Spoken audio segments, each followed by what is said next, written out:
고린도전서 4장입니다. 1절부터 보도록 하겠습니다. 인용한 성경은 한글 킹제임스 성경입니다. 1절 그러므로 사람들이 우리를 그리스도의 일꾼이며 하나님의 신비들을 맡은 청지기로 여기게 하라. 여기서 우리는 3장에서 말한 바울과 아폴로와 게바입니다. 이 세 사람은 모두 그리스도의 일꾼들이었습니다. 그리고 이들은 하나님의 신비들을 맡은 청지기들이었습니다. 청지기는 누군가에게서 신임을 받고 사명을 맡은 사람들을 말합니다. 예를 들어서 대양을 가로질러 운항하는 여객선이나 비행기에서 거기에 탄 여객들을 보살피고 안내하며 심부름을 해주는 사람들이 곧 청지기들입니다. 이러한 청지기들은 무엇보다도 성실하게 일함으로써 신뢰할 수 있는 신실한 사람들이어야 합니다. 청지기는 사명이 맡겨진 사람들을 말합니다. 어떤 지위를 획득한 사람들이 아닙니다. 하나님에게서 신임을 받고 하나님에게서 사명을 맡은 사람들 역시 이러한 청지기들입니다. 누가복음 16장에는 청지기의 신실함과 불의하면서도 현명하게 일을 처리하는 청지기에 대한 비유가 나옵니다. 지극히 작은 일에도 신실한 사람은 큰 일에도 신실하며 또 지극히 작은 일에 부정한 사람은 큰 일에도 부정하니라. 디도서 1장에서는 청지기의 덕목에 대해서 말씀하고 있습니다. 감독은 하나님의 청지기로서 비난받을 것이 없고 자기 고집대로 아니하며 쉬 하내지 아니하고 술을 즐기지 아니하며 구타하지 아니하고 더러운 이익을 탐내지 아니하며 대접하기를 좋아하고 선한 사람들을 좋아하며 신중하고 정의로우며 거룩하고 절제하며 가르침 받은 대로 신실한 말씀을 굳게 붙잡아야 하리니 이는 그가 반박하는 자들을 건전한 교리로 권면하고 설득할 수 있게 하려는 것이라. 청지기의 덕목입니다. 여기 1절과 2절에서 하나님의 일을 맡은 청지기들은 돈과는 상관이 없는 사람들입니다. 이들은 하나님의 신비들을 맡은 청지기들입니다. 하나님의 일을 맡은 신실한 청지기들에게는 7가지 신비들이 맡겨져 있습니다. 그 7가지 신비들을 한번 살펴보도록 하겠습니다. 첫 번째 신비는 디모데전서 3장 16절에 있습니다. 경건의 신비입니다. 경건의 신비는 논쟁의 여지 없이 위대하도다. 하나님께서는 육신으로 나타나셨고 성령으로 의롭게 되셨으며 천사들에게 보이셨고 이방인들에게 전파되셨으며 세상에서 믿음 받으셨고 영광 가운데로 들려 올라가셨습니다. 청지기들이 맡은 첫 번째 신비는 예수 그리스도의 동정녀 탄생입니다. 경건의 신비로서 모든 논쟁을 초월하는 위대한 신비입니다. 이 첫 번째 신비는 하나님께서 인간의 몸을 입고 갓난아기로 이 세상에 오셨다는 것입니다. 하나님께서 처녀의 몸에서 인간 아기로 태어나 육신을 입고 이 세상에 들어오셨다는 사실을 논리적으로 설명할 수 있는 사람은 그 누구도 없습니다. 이것은 신비입니다. 여러분들은 이 사실을 믿을 수 있지만 설명할 수는 없습니다. 신비이기 때문입니다. 하나님께서 육신으로 나타나셨습니다. 이것이 첫 번째 신비입니다. 두 번째는 그리스도께서 믿는 성도들 안에 들어와서 거하신다는 것입니다. 이 신비는 골로새서 1장에 있습니다. 하나님께서는 이들에게 이방인들 가운데서 이 신비의 영광의 풍요함이 어떠한지를 알리고자 하셨으니 이 신비는 너희 안에 계신 그리스도시요 곧 영광의 소망이라. 이 신비는 너희 안에 계신 영광의 소망인 그리스도입니다. 그리스도인의 몸 안에 그리스도께서 들어와 계십니다. 이것을 어떻게 설명하겠습니까? 여러분은 그리스도인입니까?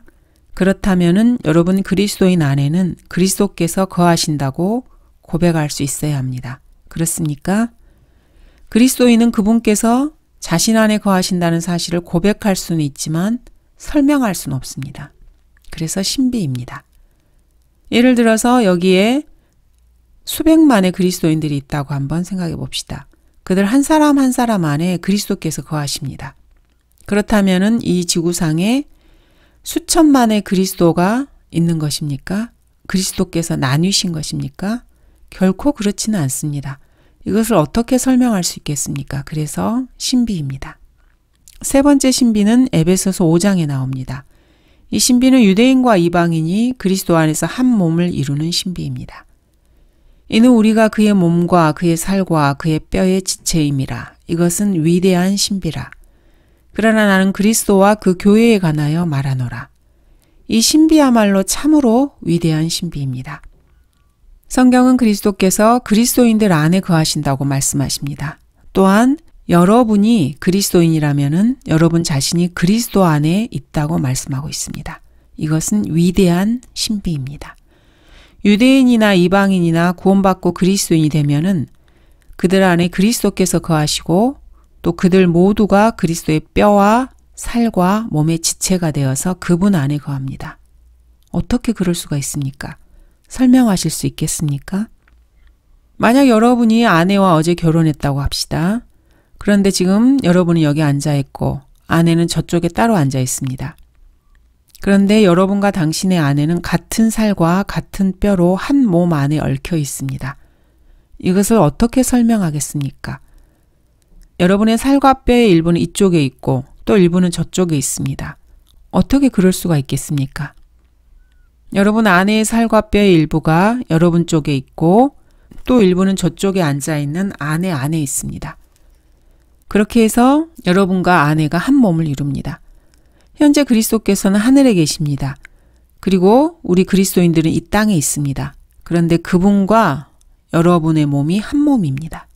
이것은 설명이 불가능합니다. 그래서 신비입니다. 그 다음 신비는 이스라엘의 신비입니다. 모든 신실한 사역자들은 이 신비에 대해서 잘 이해하고 있어야 합니다. 이 신비를 그리고 사람들에게 널리 알려야 합니다.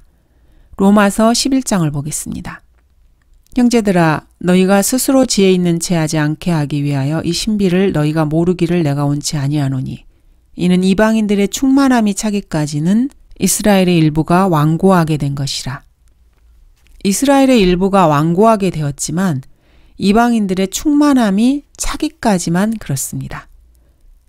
이스라엘은 언젠가 구원받고 되돌아오게 됩니다. 이스라엘이 영원토록 멸망한 것이 아닙니다. 이것은 이 시대의 교회가 진정으로 신실한 일꾼들이라면은 후천년주의나 무천년주의자들처럼 이스라엘에게 주신 하나님의 약속들을 훔쳐다가 교회 시대에 함부로 적용해서는 안 된다는 뜻입니다. 엄중한 경고를 하고 계십니다. 청지기에게 요청되는 것은 무엇보다도 신실한 사람으로 발견되는 것이라고 성경은 말씀하십니다. 여러분은 여러분의 배우자에게 신실한 사람입니까? 그렇다면 여러분은 자신의 배우자와 함께 기도하고 함께 성경을 읽으며 자신의 신실함을 나타내야 합니다. 여러분은 하나님께 신실한 사람입니까? 그렇다면 여러분은 모든 점에서 항상 하나님께 여러분의 신실한 모습을 보여드려야 합니다. 여러분은 하나님께 별로 신실하지 못하여서 자신의 육신적인 일에 더 신경을 쓰며 살아가고 있습니까? 그렇다면 여러분은 그런 자신의 모습을 하나님께 솔직하게 보여드려야 합니다. 그리스도인들은 무엇이건 오직 진리만을 믿고 전파하고 가르쳐야 합니다. 여러분이 정직하기만 하면 얼마든지 그렇게 할 수 있습니다. 정직하고 신실한 사역자라면 이스라엘의 것은 이스라엘에게로, 교회의 것은 교회에게로 돌리고 적용하고 해석하지 않으면 안 됩니다. 교회의 것은 교회에게 돌려서 적용하고 해석해야 합니다. 자신이 아무리 훌륭한 사역자라 해도 이스라엘의 것을 훔쳐다가 교회로 끌어들여서 쓰면은 신실한 청지기가 아닙니다. 이스라엘은 회복될 것입니다. 이스라엘을 향한 하나님의 모든 약속들은 그대로 실현될 것입니다. 이것은 신비입니다. 이스라엘의 것을 훔치지 말아야 합니다. 다섯 번째는 휴거의 신비입니다. 보라, 내가 너희에게 한 가지 신비를 말하노니 우리가 다 잠잘 것이 아니요 오히려 우리가 모두 변화될 것이니. 이 신비는 그리스도의 몸인 교회, 즉 그리스도인들이 어느 날 갑자기 이 지상에서 사라져버린다는 엄청난 사건에 관련된 신비입니다. 마지막 나팔에 눈 깜짝하는 순간에 그러하리라. 성경은 이렇게 말씀하고 계십니다. 그리스도인들이 휴거될 때 그리스도 안에서 죽어 땅에 묻혔던 사람들이 다시 살아납니다. 그들이나 살아있던 사람들이나 모두가 변화된 몸을 입고 끌려 공중으로 올라가게 됩니다. 나팔 소리가 나면 죽은 자들이 썩지 아니하는 몸으로 일으켜지며 우리도 변화되리라. 몸이 변화되는 이유는 혈과 육은 하나님의 나라를 상속받을 수 없으며 썩을 것은 썩지 아니하는 것을 상속받을 수 없기 때문입니다. 여섯 번째 신비는 불법의 신비입니다.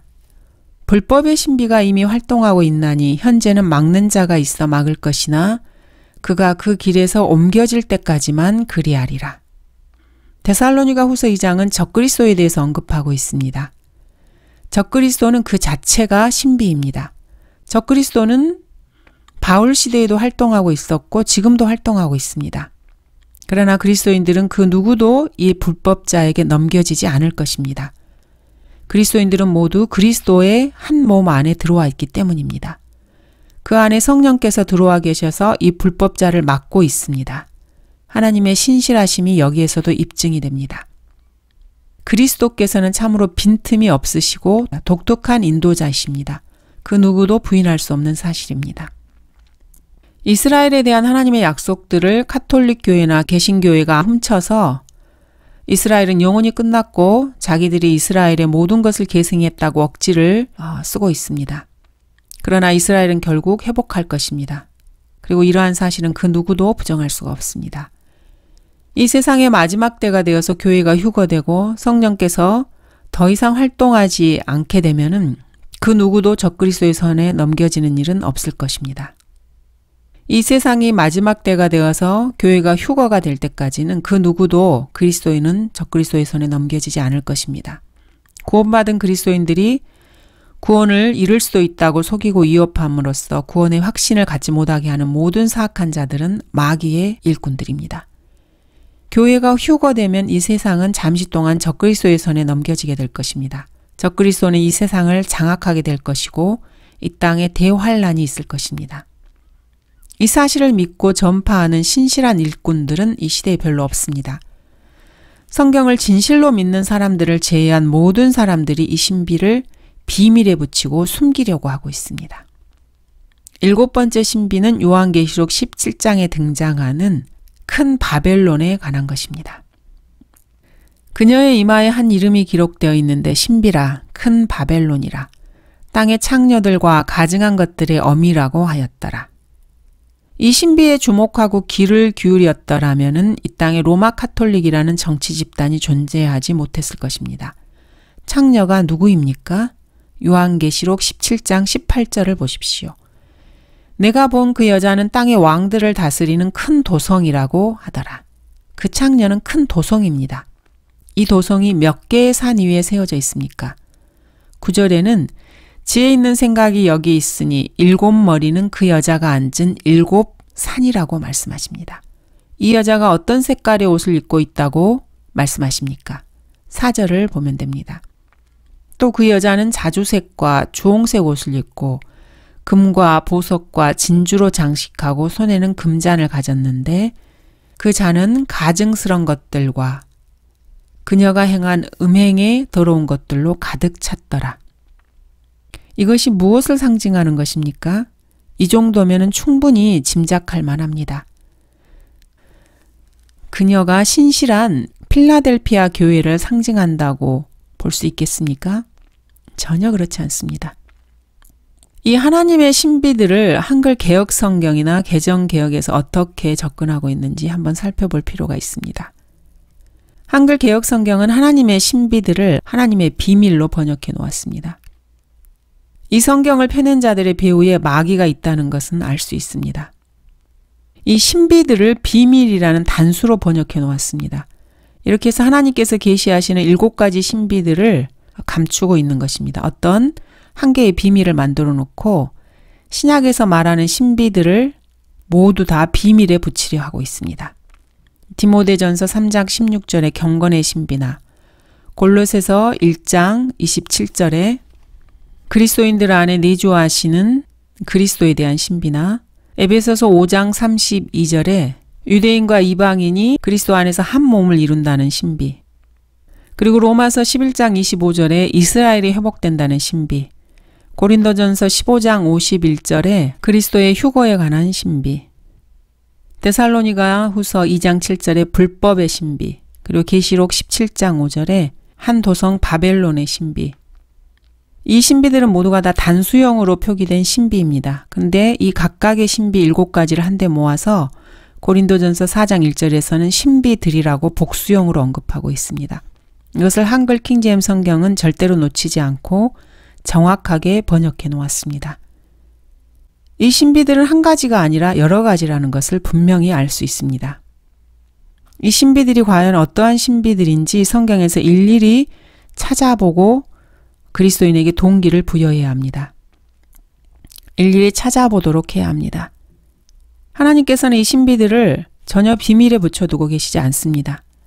성경에서는 어떤 한 단어를 단수로 표기했느냐, 복수로 표기했느냐, 이것은 중요합니다. 단순한 수사학적 기법 이상의 깊은 의미를 갖고 있습니다. 그러므로 성경의 단어 하나하나를 부주의하게 간과해서는 절대로 안 됩니다. 한글 개역 성경은 이렇게 신비를 비밀로 번역해 놓았습니다. 이것은 단순한 표현상의 차이만을 나타내는 것이 절대로 아닙니다. 화평을 의미하는 피스를 평화라고 번역해 놓았다. 이런 번역과는 전혀 관련이 없습니다. 엄청난 혼란을 초래하는 결정적인 오류입니다. 골로새서 1장 27절이나 디모데전서 3장 16절에서 말씀하고 있는 신비가 한글 개역 성경에서 말한 것처럼 비밀이라면은 그리스도도 비밀이고 거듭난 자 안에서 주님께서 거하신다는 것도 비밀이고 그리스도와 한 몸을 이룬다는 사실이나 휴거, 이스라엘의 회복, 불법자나 계시록의 창녀 모두가 다 비밀입니다. 신약 교리들 중에서 중요한 부분들이 온통 비밀투성이입니다. 신약 성경은 그러면 하나님의 계시의 책이 아니라 비밀들을 비밀에 붙여두고 비밀 문서를 만들고 있는 그런 비밀 문서가 됩니다. 하나님의 신비가 비밀이라면 이 비밀을 밝히고 있는 사도 바울은 엄청난 반역 행위를 하는 것입니다. 이러한 혼란을 단순한 번역상의 오류로 이렇게 오역으로만 치부할 것입니까? 청지기에게 요청되는 것은 무엇보다도 신실한 사람으로 발견되는 것이라. 청지기에게 요청되는 것은 얼마나 신실한가입니다. 얼마나 성공적인가 이런 것이 아닙니다. 신실한 청지기는 교회 출석 교인 수를 양쪽으로 늘리는 교회 성장 따위에는 관심이 없습니다. 신실한 청지기는 성경의 진리만을 전파하는 사람입니다. 하나님께서 계시하시는 신비들을 올바르게 조명해주는 정직한 일꾼들입니다. 3절입니다. 그러나 너희에게서나 인간의 판단에 의해서 판단받는 것이 나에게는 아주 하찮은 일이라. 실로 나도 나 자신을 판단하지 아니하노라. 무엇을 판단하는 것에 대해서 말하고 있습니까? 신실함의 여부에 대해서 사람들에게 판단받는 것을 말합니다. 그리스도인은 다른 사람이 얼마나 신실한지에 대해서 알 수가 없습니다. 또한 자기 자신의 신실함에 대해서도 제대로 알지 못합니다. 그러므로 바울은 사람들이 자기를 판단하는 것에 전혀 신경을 쓰지 않았습니다. 자기 자신마저도 스스로 판단하려고 하지 않았습니다. 4절입니다. 내가 자책할 것을 아무것도 알지 못하나 이것으로 내가 의롭게 되는 것은 아니니라. 그러나 나를 판단하시는 분은 주시니라. 그리스도인들을 판단하시는 분은 하나님이십니다. 하나님은 지금 우리들을 판단하고 계십니다. 그러나 그분께서 우리를 어떻게 판단하고 계신지 우리는 알지 못합니다. 우리가 하나님의 영광의 집에 가면은 그때 하나님께서 청지기들의 신실함을 어떻게 판단하고 계셨는지를 알게 될 것입니다. 지금은 우리가 유리를 통해 희미하게 보나 그때에는 얼굴과 얼굴을 마주 볼 것이요. 지금은 내가 부분적으로 아나 그때에는 내가 알려진 것처럼 알게 되리라.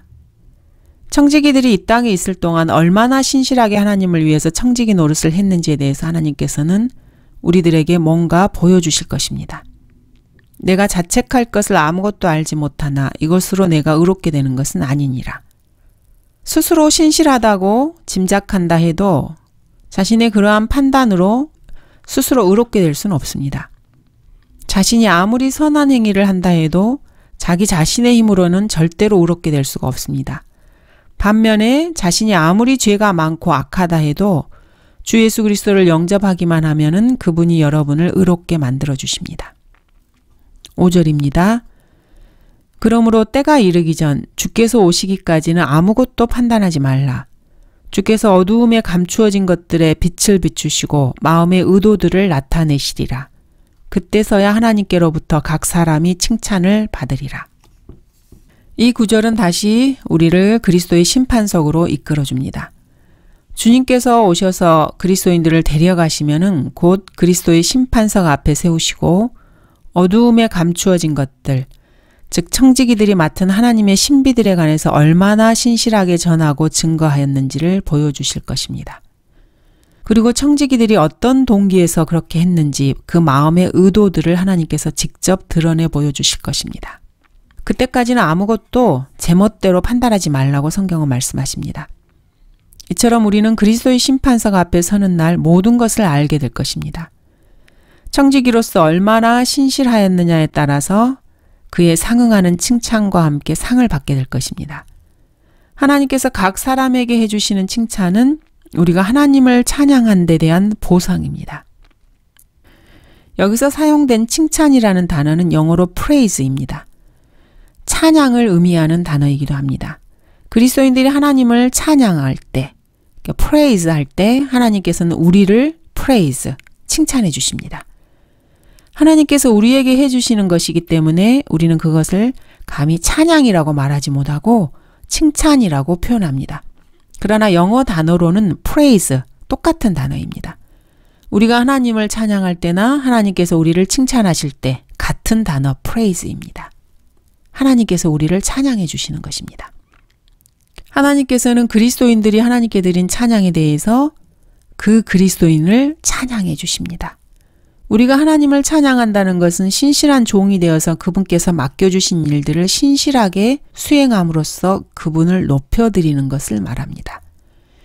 이 땅에서 그리스도인들이 하나님을 높여드리면은 하나님께서도 하늘에서 그 사람들을 높여주십니다. 이처럼 찬양은 서로 오고 가는 쌍방향의 성격을 지닙니다. 사랑의 나눔이라고 할 수 있습니다. 사실 성경에 나타난 하나님과 인간 사이의 교제는 서로 주고받는 소위 말하는 give and take입니다. 이 원칙이 그리스도인과 하나님 사이에 적용되고 있습니다. 하나님께서 그리스도인들에게 칭찬을 해주시는 모습이 마태복음 25장의 그림처럼 묘사되어 있습니다. 그의 주인이 그에게 말하기를 잘하였도다 착하고 신실한 종아 내가 적은 일에 신실하였으니 내가 너로 많은 것들을 다스리도록 하리라. 내 주인의 기쁨에 동참하라고 하더라. 이것이 바로 칭찬이고 찬양입니다. 찬양은 이처럼 서로 신실하게 일을 맡기고 신실하게 일을 맡아 수행하는 것을 말하며 그 결과 서로 한 기쁨에 동참하는 것입니다. 은사주의자들이 육신적인 감정에 들떠서 할렐루야를 외치면서 찬양하는 그런 것이 아닙니다. 하나님에 대한 그리스도인들의 찬양은 자신의 삶 전체를 통해서 그분을 높여드리는 것을 말합니다. 그러한 삶이 노래로 고백될 때 우리는 찬양을 부릅니다. 하나님께서는 이렇게 착하고 신실한 종을 찬양으로, 즉 칭찬으로 화답해 주십니다. 5절입니다. 주께서 어두움에 감추어진 것들의 빛을 비추시고 마음의 의도들을 나타내시리라. 감추어진 것들, 마음의 의도들을 주님께서 나타내실 때 반드시 기분이 좋은 일만은 아닐 것입니다. 그러한 것들이 드러나면은 좋은 점과 나쁜 점이 두 가지 측면에서 다 함께 나타나게 됩니다. 청지기로서 겉으로 보기에는 신실하게 일하는 것 같아도 마음속에는 옳지 않은 동기에서 나온 것도 있습니다. 하나님께서는 그런 것도 다 드러내실 것입니다. 여기서 그리스도인들이 잊지 말아야 할 한 가지가 있습니다.